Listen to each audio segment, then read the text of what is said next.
जयपुर से खबर के साथ जयपुर में शिक्षा मंत्री मदन दिलावर को सौंपे गए हैं 3 अहम ज्ञापन। प्रदेश अध्यक्ष डॉक्टर रणजीत मीणा ने नेतृत्व किया है और गिरिराज शर्मा, संजय चौधरी, ओमवीर शर्मा समेत शिक्षक मौजूद रहे। शिक्षकों के हक और अधिकारों को लेकर जोरदार आवाज उठाई गई है। विभागीय फीडबैक दिया गया है, सीधे मंत्री तक पहुंचाया गया है। पूरे प्रदेश में डीईओ ऑफिस में पार्क निर्माण की मांग और पदोन्नत शिक्षकों को जल्द पदस्थापन देने की मांग तेज हो गई है। वहीं पारदर्शी ट्रांसफर पॉलिसी बनाने पर भी जोर दिया जा रहा है। तबादला उद्योग पर रोक लगाने की भी मांग की जा रही है। 14 जून के बाद बड़े स्तर पर ट्रांसफर की संभावना है। क्यूआर कोड से समस्याओं के समाधान की भी नई पहल की मांग की गई है। तो जयपुर में शिक्षा मंत्री मदन दिलावर को ज्ञापन सौंपा गया एक शिक्षकों के ग्रुप द्वारा और पूरे प्रदेश में डीईओ ऑफिस में पार्क निर्माण की मांग की गई है। जयपुर में शिक्षा मंत्री मदन दिलावर को 3 ज्ञापन सौंपने के लिए शिक्षकों का एक प्रतिनिधि मंडल पहुंचा और शिक्षकों के हक की आवाज को लेकर ये ज्ञापन शिक्षा मंत्री मदन दिलावर को दिया गया है। वहीं सिरोही के शिवगंज स्थित पशु चिकित्सालय में उस समय तनाव की स्थिति बन गई जब एक बछड़े के सर से जुड़े मामले को लेकर गौ सेवक धरने पर बैठ गए। देखते ही देखते मामला गर्माता चला गया और बड़ी संख्या में लोग मौके पर जुट गए। स्थिति को नियंत्रित करने के लिए प्रशासन और पुलिस मौके पर पहुंची। तहसीलदार आशुराम नायक ने पशु चिकित्सालय पहुंचकर प्रथम श्रेणी पशु चिकित्सा अधिकारी डॉक्टर शिवलाल नोगिया से पूरे मामले की जानकारी ली। वहीं थानाधिकारी बाबूलाल राणा की मौजूदगी में पुलिस जाब्ता अस्पताल परिसर के अंदर और बाहर तैनात किया गया ताकि किसी भी अप्रिय स्थिति से बचा जा सके। मामले को शांत कराने के लिए तहसीलदार, थानाधिकारी और पशु चिकित्सा अधिकारी के बीच लगातार वार्ता जारी रही, लेकिन समय बीतने के साथ मामला और अधिक तूल पकड़ता नजर आया। इस बीच पूर्व विधायक संयम लोढ़ा भी मौके पर पहुंचे और गौ सेवकों के साथ धरने में शामिल हो गए। वहीं विधानसभा प्रत्याशी हरिशंकर मेवाड़ा भी धरने पर बैठ गए और प्रशासन से जल्द समाधान की मांग की गई है। फिलहाल मौके पर तनावपूर्ण स्थिति बनी हुई है और प्रशासन मामले को सुलझाने का प्रयास कर रहा है।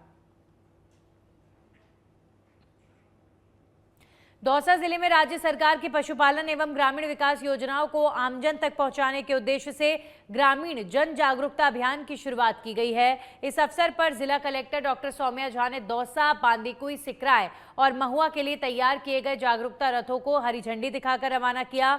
हालांकि तकनीकी कारणों से लालसोट का रथ जिला मुख्यालय नहीं पहुंच सका।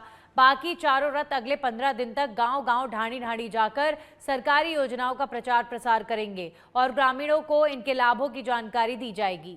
इस अभियान के दौरान रथों के माध्यम से ग्रामीणों से सुझाव भी एकत्रित किए जाएंगे, जिन्हें आगे सरकार तक पहुंचाया जाएगा। प्रत्येक रथ निर्धारित कार्यक्रम के अनुसार ग्राम पंचायत मुख्यालयों पर पहुंचकर योजनाओं के प्रति जागरूकता फैलाएगा। जागरूकता बढ़ाने के लिए इस अभियान में कठपुतली शो, गीत संगीत और नुक्कड़ नाटकों का भी सहारा लिया जाएगा। जिला स्तरीय कार्यक्रम में कलाकारों ने आकर्षक प्रस्तुतियां दी, जिसमें बहरूपिया कला विशेष आकर्षण का केंद्र रही।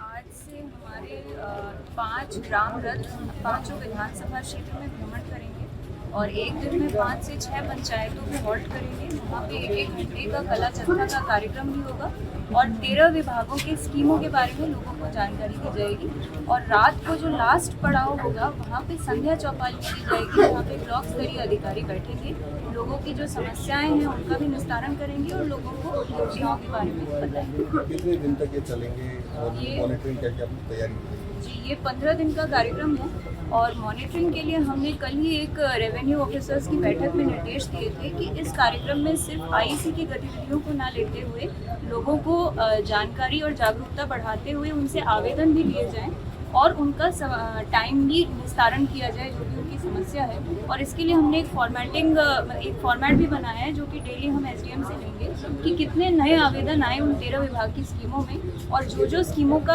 आवंटन करना था या कुछ। बांसवाड़ा में जिला कलेक्टर डॉक्टर इंद्रजीत सिंह ने मंगलवार को शिक्षा विभाग की समीक्षा बैठक ली, जिसमें माध्यमिक और प्रारंभिक शिक्षा विभाग के अधिकारी उपस्थित रहे। बैठक के दौरान उस समय असहज स्थिति बन गई जब शिक्षा विभाग का एक कार्मिक कलेक्टर के सामान्य सवालों का भी जवाब नहीं दे सका। कलेक्टर ने स्कूल प्रवेश प्रक्रिया शुरू होने की तारीख और परीक्षा समाप्ति को लेकर जानकारी मांगी, लेकिन संबंधित कार्मिक ने अनभिज्ञता जाहिर की। इस पर कलेक्टर ने नाराजगी जताते हुए अधिकारियों को विभागीय कार्यों की पूरी जानकारी अपडेट रखने के निर्देश दिए। बैठक में स्कूल प्रवेश अभियान, परीक्षा व्यवस्था समेत अन्य महत्वपूर्ण विषयों पर समीक्षा की गई। इस घटनाक्रम के बाद शिक्षा विभाग की कार्यशैली को लेकर कई सवाल खड़े हो गए हैं।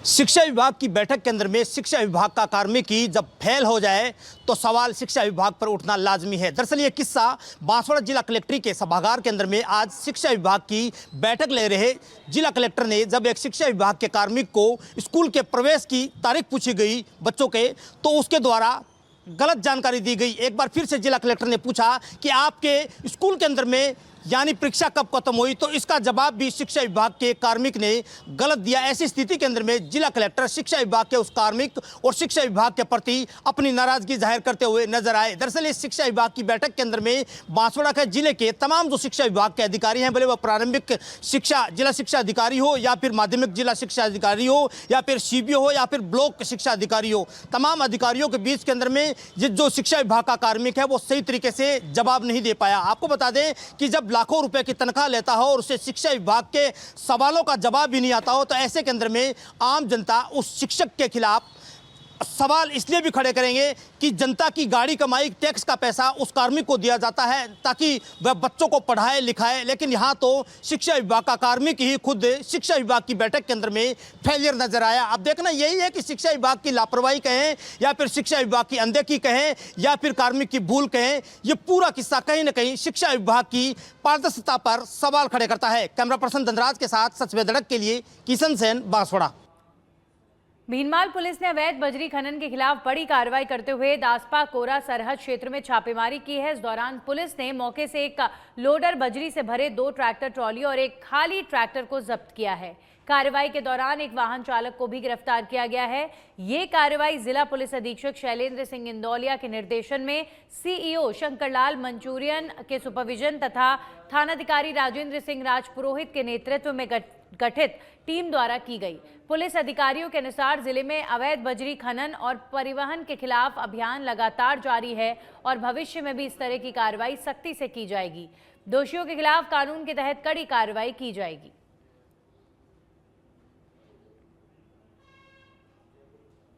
वहीं बांसवाड़ा से इस वक्त की बड़ी खबर सामने आई है, जहां पर एक निर्माणाधीन बिल्डिंग में काम कर रहे मजदूर के साथ दर्दनाक हादसा हो गया। बॉम्बे बिल्डिंग के पास स्थित नवीन बिल्डिंग में काम के दौरान युवक का मुंह लिफ्ट में फंस गया, जिससे वो गंभीर रूप से घायल हो गया। हादसे के बाद युवक खून से लथपथ हो गया और मौके पर अफरा तफरी मच गई। घायल मजदूर की पहचान वासु पुत्र नारायण के रूप में हुई है, जो पिछले 15 दिनों से यहां मजदूरी कर रहा था। बताया जा रहा है कि निर्माण स्थल पर सुरक्षा के कोई पुख्ता इंतजाम नहीं थे। साथ ही मजदूर उसे तुरंत जिला अस्पताल लेकर पहुंचे, जहां डॉक्टरों ने उसके चेहरे पर करीब 1 दर्जन टांके लगा दिए। युवक भुगंडा थाना क्षेत्र के गोरछा गांव का निवासी है। घटना के बाद श्रमिक सुरक्षा को लेकर सवाल खड़े हो गए हैं।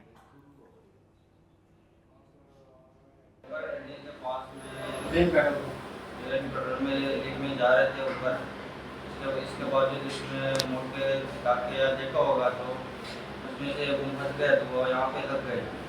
लगने के बाद हमने बाहर निकाला और वहाँ से सीधे लेके इधर आए हॉस्पिटल में।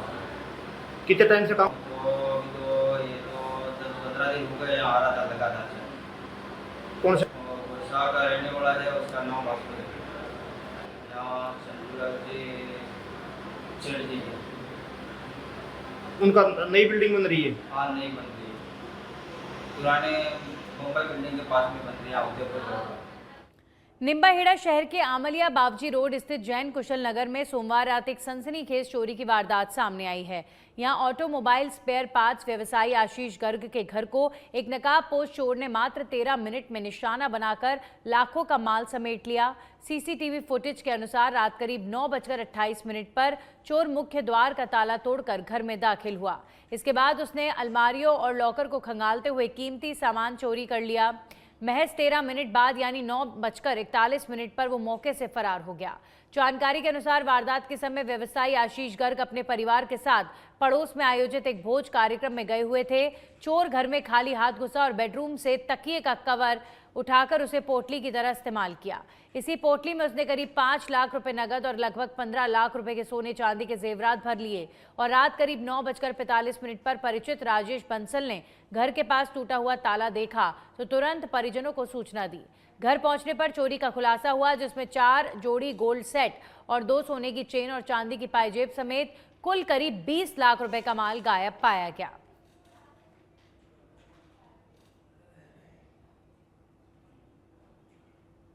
मेरी ऑटो पार्ट्स की दुकान है।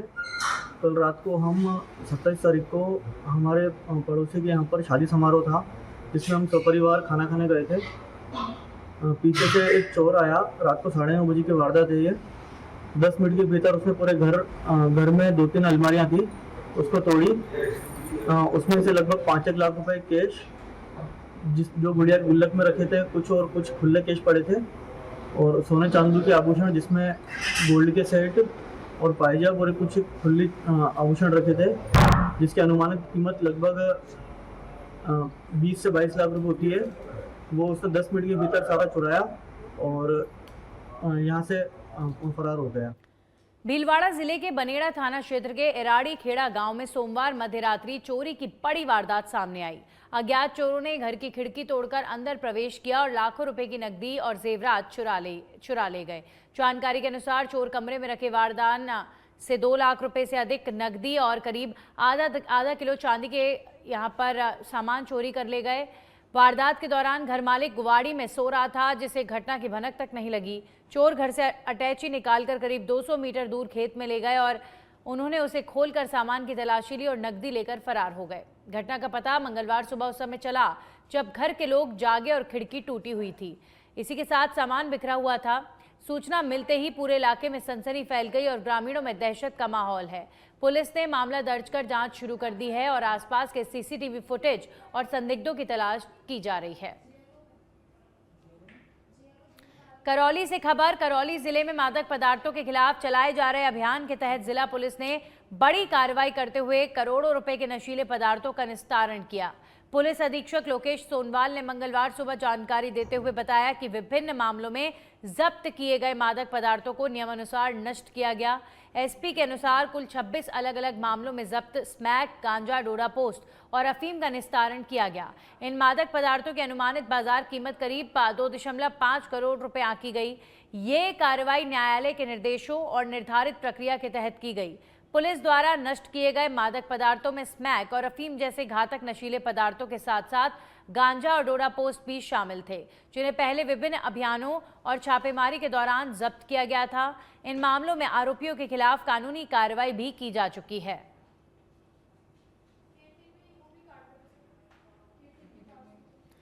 खैरतल तिजवारा जिले में कोट कासिम थाना क्षेत्र के बीबी रानी कस्बे के पास हरसौली रोड स्थित गुरसार गांव के नजदीक सोमवार को एक भीषण सड़क हादसा हो गया, जिसने एक बारात की खुशी को गम में बदल दिया। जानकारी के अनुसार कोट कासिम से डेहरा जा रही एक बारात की प्राइवेट बस ने आगे चल रही ट्रैक्टर ट्रॉली को तेज रफ्तार में पीछे से टक्कर मार दी। टक्कर इतनी जोरदार थी कि ट्रॉली अनियंत्रित होकर पलट गई। इस हादसे में ट्रॉली के नीचे दबने से 12 वर्षीय ऋतिक निवासी अजीजपुर की मौके पर मौत हो गई। वहीं 3 से 5 अन्य लोग गंभीर रूप से घायल हो गए। घटना के बाद मौके पर अफरा तफरी मच गई और ग्रामीणों में हड़कंप फैल गया।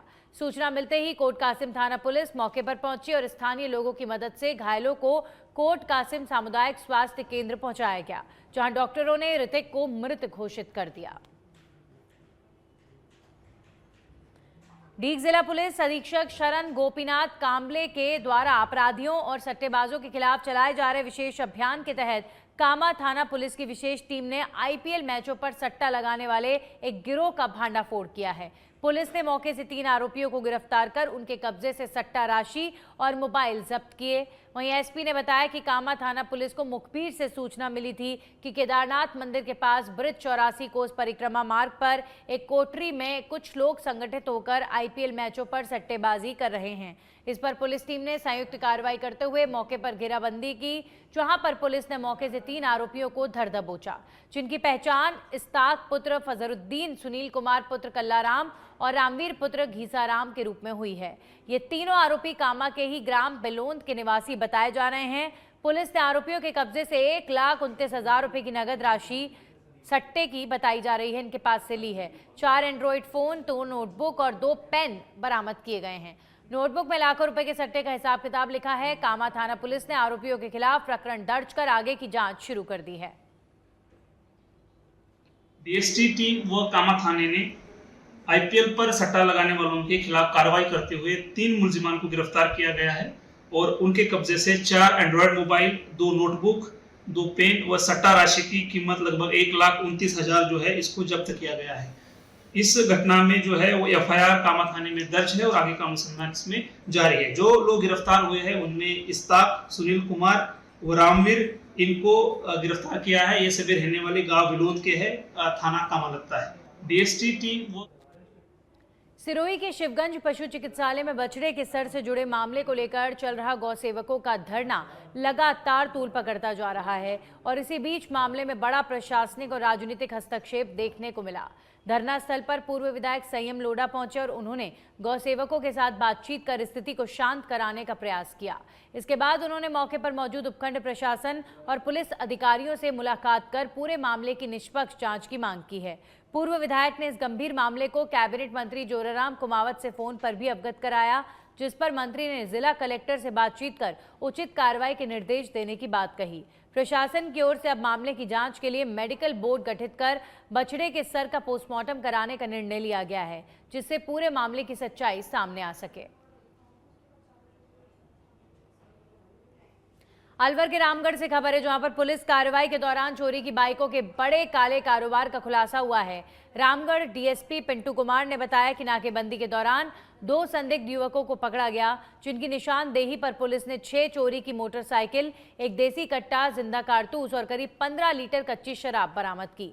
गिरफ्तार आरोपियों की पहचान रविंद्र सिंह और मोनू सिंह उर्फ मोली के रूप में हुई है, जो किसी भी बाइक के दस्तावेज पेश नहीं कर सके। पूछताछ में उन्होंने कबूल किया कि चोरी की बाइकें चोर बाजार में मात्र 6,000 रुपए में बेची जाती हैं और इन्हें मुख्य रूप से शराब तस्कर अवैध सप्लाई के लिए इस्तेमाल करते हैं। आरोपियों ने यह भी बताया कि गिरोह अधिक मांग वाले मॉडलों को निशाना बनाता है और चोरी के बाद इंजन चेसिस नंबर मिटा दिए जाते हैं या फिर पार्ट्स अलग अलग कर बेचे जाते हैं। पुलिस को आशंका है कि ये नेटवर्क हरियाणा और राजस्थान में फैले किसी बड़े अंतर्राज्यीय गिरोह से जुड़ा हो सकता है। फिलहाल मामले की गहन जांच जारी है और अन्य आरोपियों की तलाश की जा रही है। जिला अलवर में रामगढ़ थाना पुलिस द्वारा मोटरसाइकिल चोरों के खिलाफ आसूचना संकलित की जाकर 2 व्यक्तियों को चिन्हित किया गया। पहला आरोपी मोनू, जिसको दस्तयाब किया गया तो उसके पास अवैध हथियार मिला और उसके पास में चोरी की मोटरसाइकिल मिली। उससे और पूछताछ की गई तो उसने 2 मोटरसाइकिल और चोरी की होना अपने पास बताया, जिनको बरामद किया गया, जो अलग अलग जगह से चोरी की हुई थी। उससे पूछताछ पर एक अन्य आरोपी रविंद्र का नाम सामने आया, जिससे पूछताछ की गई, उसको दस्तयाब किया गया, पूछताछ की गई तो उससे 3 मोटरसाइकिल चोरी की बरामद की गई। कुल 6 मोटरसाइकिल चोरी की बरामद की जा चुकी है दोनों से और पूछताछ